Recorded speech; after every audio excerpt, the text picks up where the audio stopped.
Hey, welcome back everyone. It is now June 23rd of 2020, and ever since the release of the very end of the Skywalker saga, yes, we are talking about the rise of Skywalker, it really left a lot of fans very much confused with exactly what could have been for Episode 9 if Kathleen Kennedy did not step in and intervene and make all of these different changes to the Star Wars franchise that we actually could have seen if she didn't really step in there. This is Mike Zero. Make sure to subscribe if you are new to the channel for future Star Wars content. Now, the thing about Bob Iger and Bob Chapek, alright, the two Disney CEOs technically working at hand right here, getting them through this crisis that's happening around the world, to really bring Disney back on its feet, not just with its theme parks, but also with its movies and its TV shows and their planned universes for, of course, Marvel and Star Wars, right?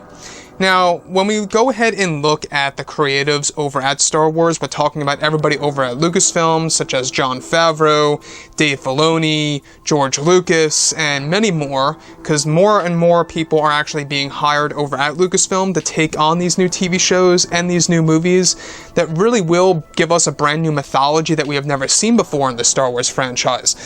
So, beyond all of this, we also know that there are two big projects that Bob Chapek is working on, and that of course is the JJ cut and a brand new cut of The Last Jedi that they plan to release on Disney Plus sometime in 2023 at the very end of that year, most likely during holiday season like December or November. Most likely December, because they really want to keep on track with really releasing content related to Star Wars every December of every year on some way, shape, or form, right? Now, with that being said, of course, what's really intriguing is that since the Skywalker saga ended back in late 2019 with The Rise of Skywalker releasing into theaters, the Star Wars fandom has been very skeptical about the future after they, as a community, were divided after the release of The Last Jedi by director Rian Johnson. Now, both Bob Iger and Bob Chapek have numerous plans in place in order to reunite the fans around the world, in order to create a better and brighter future for the Star Wars brand and to evolve it as a franchise. However, one major project that Chapek is working on is a brand new cut of The Last Jedi, and that they plan to release it sometime in 2023 on Disney Plus, where it's explained that Chapek has been in the talks with many creators to take part in developing this new cut of The Last Jedi, and that Steven Spielberg has been in the talks to play a major role somewhat in fixing The Last Jedi, and that he is said to also be on board by helping with the JJ cut of The Rise of Skywalker to fix the film in several ways for the fans around the world. Now, in case you guys have been out of the loop, there are going to be two new cuts of these movies sometime in about 3 years from now on Disney Plus. That's what Chapek really wants to do, because he wants to compete or is inspired by the Snyder cut from the DC universe. And let's not forget that Spielberg is a very busy man. He's really much, involved with the Halo TV series that's going to be live action. He's also involved in West Side Story, and of course other movies and TV shows coming out in the near future. Now, it's said that Spielberg has actually great interest in acting as an executive producer of sorts for the development of The Rise of Skywalker JJ cut, which is also planned to arrive on Disney Plus sometime in 2023 for the Star Wars fandom to enjoy. Now, George Lucas, Jon Favreau, and Dave Filoni are all said to be involved, and that it was also Lucas's idea to bring in Spielberg to actually have him have conversations with Disney CEO Bob Chapek to fix the two films by providing new cuts of the movie. So once again, Chapek seems to be a really open guy. He really seems to be open to whatever Lucas is proposing to Chapek on how to handle Star Wars. And I think that this really does spell a light at the end of the tunnel. In fact, I don't think it does. I know it does.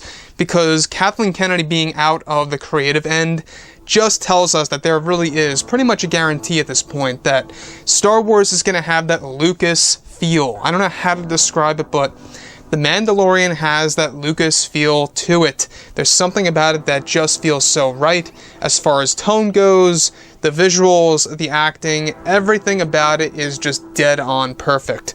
So, moving on beyond all of this, Disney is actually said to be inspired by the DC Universe and how they are releasing the Snyder Cut, which, by the way, I'm also very excited about, and that they want to do something similar with The Rise of Skywalker and The Last Jedi, since they both had many deleted scenes for those two movies. So you guys may recall that Rian Johnson told us this back in early 2018, that The Last Jedi was originally 3 hours and change in length in comparison to what it was during its theatrical release.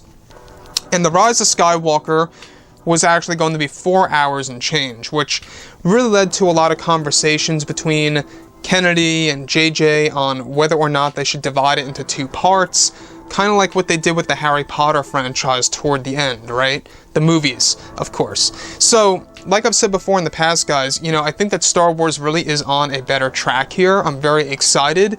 We're only midway through 2020, and I think 2021 is going to be a very bright year, given that that'll be the time where The Mandalorian Season 2 is just about wrapping up when it comes to how it's going to be released on Disney Plus week by week, and I think it's going to be quite exciting. So with that being said, guys, drop a comment below. Let me know what you think about all of this in the comments, and if you guys did enjoy the content for today, do make sure to drop a thumbs up on this video to support the channel. I thank you all so very much for the kind support, and I'll catch you guys next time.